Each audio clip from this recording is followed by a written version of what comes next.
नमस्कार मित्रांनो, या चित्रामध्ये बऱ्याचशा गोष्टी सांगून जात आहेत की आपण आज कशावरती बोलणार आहे। आजकाल आपल्या मनामध्ये भीती निर्माण झालेली आहे की आपली बहीण कॉलेजला शाळेला गेली तर ती संध्याकाळपर्यंत नीट घरी येते की नाही, आपली लहान मुलगी शाळेला जात असेल बाहेर जात असेल तर घरी नीट येते की नाही, ही मनामध्ये भीती निर्माण झालेली आहे।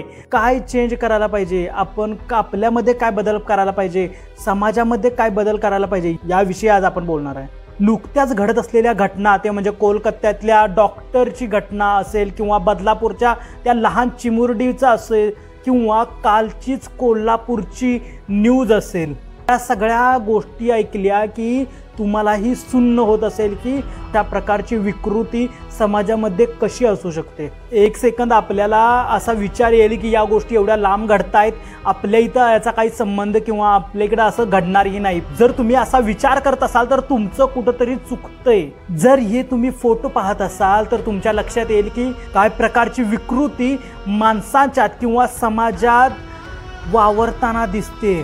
बलात्कार झाल्यानंतर, रेप झाल्यानंतर ना आपण कॅन्डल मार्च मोर्चा काढतो, जागोजागी बंद ठेवतो।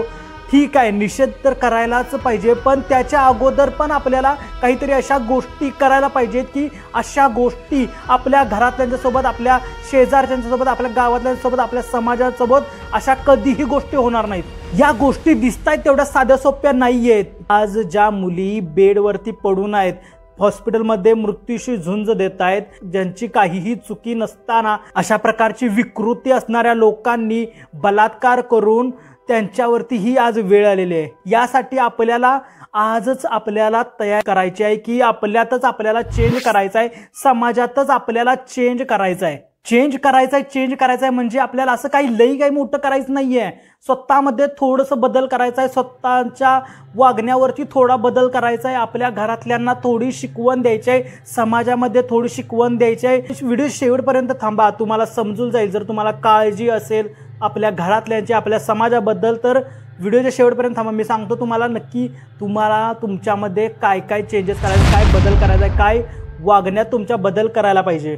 अशा प्रकारची विकृती ना, अशा प्रकारचं कोणतंही संकट कोणत्याही मुलीवरती, बहिणीवरती किंवा आई किंवा कोणत्याही महिलेवरती ओढवू नये, यासाठी आपल्याला काय करायला पाहिजे। चला तर काही पॉईंट्स आहेत, या पॉईंटकडे आपण आता लक्ष देणार आहे। आर्टिफिशियल इंटेलिजन्समधून काढलेले आहेत की या गोष्टी अवॉइड करण्यासाठी, रेप, बलात्कार अशा घटना होऊच नयेत। चला तर मग थोडक्यात आपण बघायचं आहे की या गोष्टी टाळण्यासाठी आपण काय करू शकतो। सगळ्यात पहिला पॉईंट येतो ते म्हणजे एज्युकेशनल अवेअरनेस। रेप कल्चर आणि रेपबद्दल प्रत्येक महिला, मुलींना त्याच्याबद्दल अवेअरनेस असणं सगळ्यात महत्त्वाचं आहे। मुलींनाच नाही तर समोर असणाऱ्या मुलांनाही याबद्दल अवेअरनेस असणं सगळ्यात महत्त्वाचं आहे। कारण आजकाल लोकांना अवेअरनेस नाही की ॲक्च्युली सिच्युएशन ओढवती कशी काय होतं, या सिच्युएशनमध्ये आपण जाऊच नये। यासाठी महिलांनी, मुलींनी आधीच सक्षम बनायला पाहिजे। अशा विकृतीच्या लोकांपासून स्वतः कसं सावध राहायला पाहिजे, यासाठी मुलींनी आणि मुलांनाही एज्युकेशनल अवेअरनेस रेप कल्चरबाबत दिलाच पाहिजे। दुसरा पॉईंट येतो तो म्हणजे समाजामध्ये चालत असलेला बदल। जो बदल आजकाल समाजाच्या फ्युचरसाठी नाही तर कदाचित हा समाज डिमॉलिश म्हणजे समाज बर्बाद करतोय, समाजाला उद्ध्वस्त करण्याचा प्रकार करतो, तो म्हणजे मोबाईलमध्ये होत असणाऱ्या सगळ्या या गोष्टी, ज्या लोकांच्या विकृती भडकवण्यात, विकृती खराब करण्याचा प्रयत्न करतो, तो म्हणजे मोबाईल। त्यानंतर येतात ते म्हणजे फॅशनेबल कपडे। बरेच लोक असे फॅशनेबल कपडे घालतात ज्यामुळे लोकांची विकृती निर्माण होते। अशा पद्धतीची विकृतीची लोक तयार होत आहेत।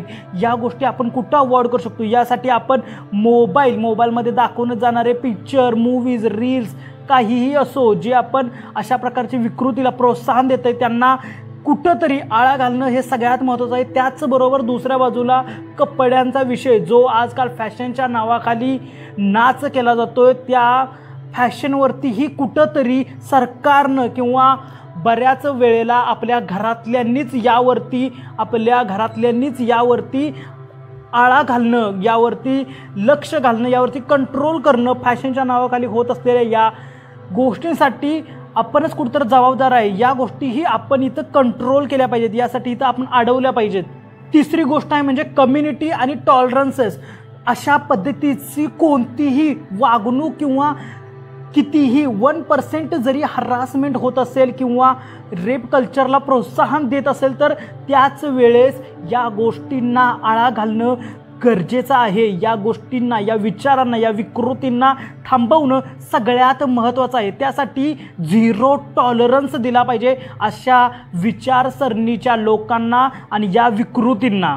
चौथा पॉईंट आहे तो म्हणजे पर्सनल सेफ्टी मेजरमेंट. म्हणजे आपण स्वतः जर आपल्याला असं वाटलं की काही गोष्टी अनसेफ आहेत, त्याच वेळेस महिलांनी, मुलींनी त्यापासून सावध होणं सगळ्यात महत्त्वाचं आहे. आजकालच्या या युगात कोणीही सेफ आहे असं आपण म्हणू शकत नाही, पण त्याच पद्धतीनं ज्या वेळेस ती कंडिशन अशी निर्माण होईल असा थोडा जरी 1% जरी चान्स आपल्याला जरी दिसत असेल तर त्याच इन्स्टिंक्ट पॉईंटला इथं 1% जरी डाऊट आहे तर त्या पॉईंटला महिलानं, त्या मुलीनं, त्या भगिनीनं स्वतःसाठी इन्स्टिंक्ट प्रोटेक्शन स्टँड घेणं सगळ्यात महत्त्वाचं आहे. या इन्स्टिंक्ट स्टँडमुळंच कदाचित या बऱ्याच भगिनींचा जीव, मुलींचा जीव असा वाचू शकतो की त्या रेप कल्चरला बळी पडणार नाही.